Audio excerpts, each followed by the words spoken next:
All right, welcome back to the New Equity Network show. I'm Michael Yorba, your host, broadcasting to you live from 1160 AM KBCE, DFW's Business Authority, Wall Street Business Network. All right, we're talking with David Duggan, CEO of Viral Network.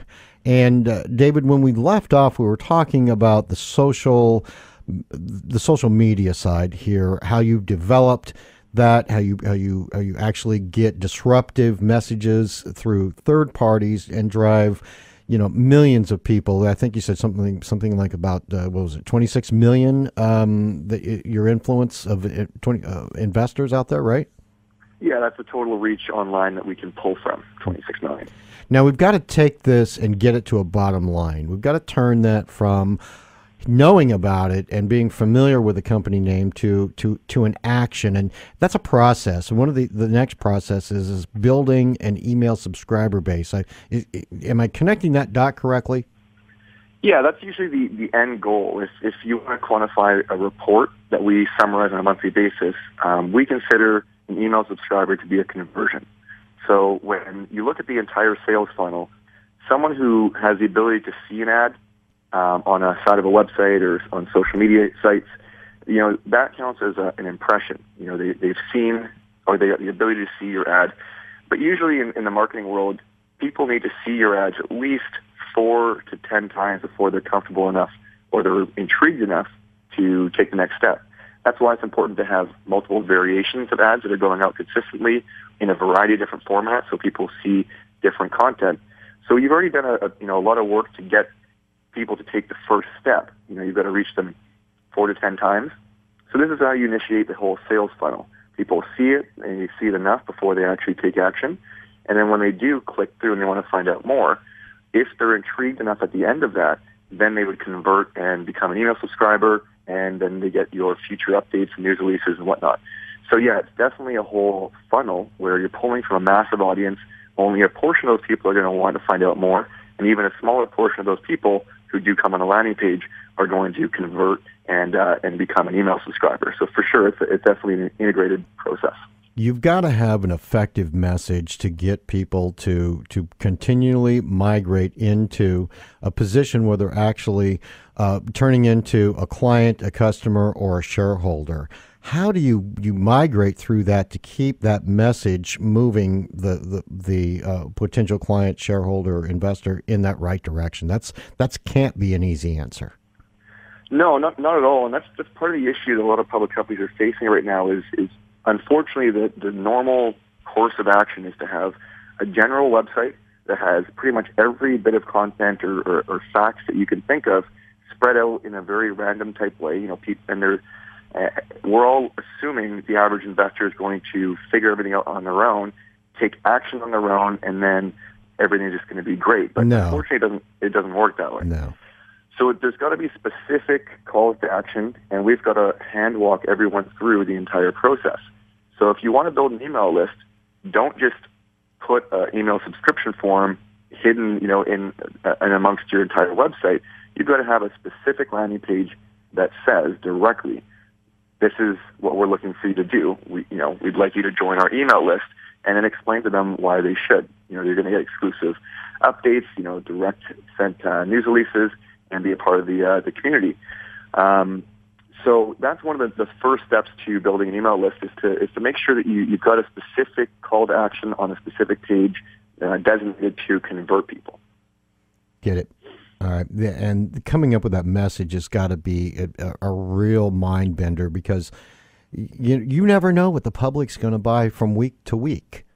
That's an ongoing process. That's why I was saying earlier to you, those third party bloggers or third party marketeers, if I may be so bold as probably even use the wrong term, they're probably key for a brain trust to be able to consistently come up with new, effective, disruptive messages to keep those customers coming in the right direction. Am I right on that, or am I off base?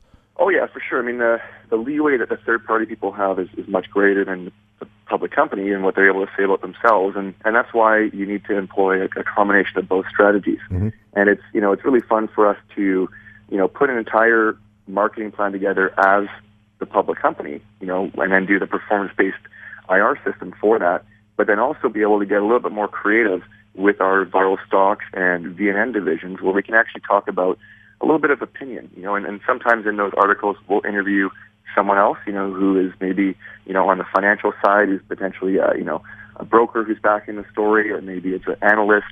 So when you get those third-party conversations, it's not so much just about, hey, here's our facts. One of the most powerful things is to take those facts and compare them to other things that have happened in the market. So, having some sort of a benchmark, for what other companies have achieved in a similar space. If a company is working towards a significant milestone, well, let's take a look and see what other companies have achieved. And if other companies achieved that same milestone before, what happened to the stock price? Are those catalytic enough that investors should be excited for when XYZ public company that we're talking about achieves that milestone as well? So it gives investors a different perspective where you can compare what this company is working on to what other companies have already achieved. Now, let's change tacks if we can for a little bit. That's a great answer, and I really appreciate you taking the time to drill down into it. But, it's one thing to say, we've got a potential reach of say, 100,000 followers, which is actually tens of millions. But how does that actually work? I mean, explain how the total potential reach of having 100,000 followers is actually in the tens of millions. Sure. So a typical case study, let's say we are going to be initiating a launch for a news release. So let's say one of our clients comes out with big news. They say, look, we want to do anything we can to get as many views on this news release as possible. So in everything we always do, it's always the first step is to create content that's going to exemplify that news release in the best way possible. So usually we'll spin a news release video. We'll do an article from a third-party perspective profiling the news. And then those two elements will be profiled on viralstocks.com. So that becomes the landing page. So the same way we make the landing page, the Virtual Investor Center, the center of the universe on our performance-based campaigns, the landing page on Viral Stocks becomes the center of the universe when we're driving as much traffic to a news release. So now that we have the place for everyone to go, now it's time to distribute that content. So the first step is rather simple, to simply create an email within the Viral Stock system and the VNN program, which goes out to the roughly 40,000 opt-in investors. Mm-hmm. Those people are given the call to action to redistribute that if they want, but we all know that it's quite rare for someone to forward an email onto their entire subscriber base or their entire network. But that's literally how social media is built. So we would all be totally blown away if a company sent out a news release to an email subscriber and that person forwarded it to their entire network. People just don't do that on email. But when we look at the social media side of things, we take that same link to the Viral Stocks article and the news release video, and we put it out through all the different Twitter accounts that we have, the Facebook pages, some on Google+, some on LinkedIn. And when you tally up all the followers we have on all of our accounts, the total direct subscriber base is over 100,000 now. So when we post that news release, obviously a portion of those 100,000 people will see it, some will click on it. On average, when we post it, we're expecting about 5,000 to 10,000 people to click through and actually see it. So it's very good response rates. So that's the actual hard numbers that matter most in these campaigns, is who actually does click through, see it, digest the news release. And it's great for us because when we track the stats, we can see all the back-end demographics as well. So especially when we post the news release videos on YouTube, and it's then posted on Viral Stocks, you get a report that says, hey, this video got maybe 6 or 15,000 views, and you can see, hey, 92% of those people were from the States, 6 were from Canada, and the rest were random. You get a gender distribution, a breakdown, what cities. So it's very, very specific in the analytics to show you the end results. So that's the big difference with how you distribute the information. But just because we have 5 or 10,000 people who see the news, that's not even where it finishes. When people on social media see something that's interesting to them, the DNA of how social media works is that with one click of a button, the share button or the retweet button, users instantly share that message with their entire database. So on average, when we put out these news releases, we're expecting only about 30 to 50 people to redistribute that news for us. But those 30 to 50 people, on average, will have an additional 200 to 1,000 followers themselves.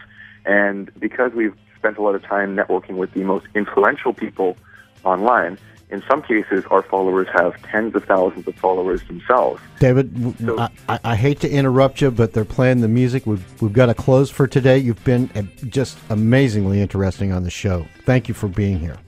Of course. Thanks for having me. My pleasure.